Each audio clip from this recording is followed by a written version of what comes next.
खन्थाइनि मुं गोदान नबथि। जाय नबथिखौ गारनानै आं आइखौ खुलुमना गाबै गाबै बिदाय लाबोदोंमोन, बै नबथिखौ आं दिनै मानोबा जुदा मोनफैदोंमोन।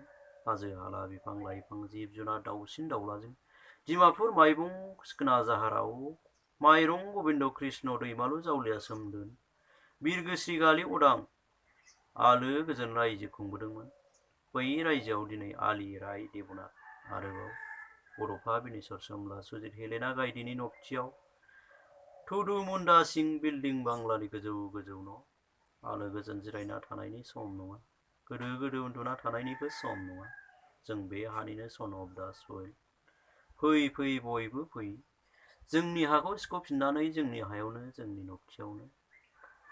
बारि बागान ग्रोम ग्रोम बिफां लाइफां सारि सारि बिबार बारि, गंसे गोदान नबथि गायसननानै बिमा बिफा बिदा फंबाय बिब' बिनानाव अनलायना मोनसे गोसो खौसे गारांजों हारिखौ गेरेमसा महर होनानै थांना थानि जुगे जुगे।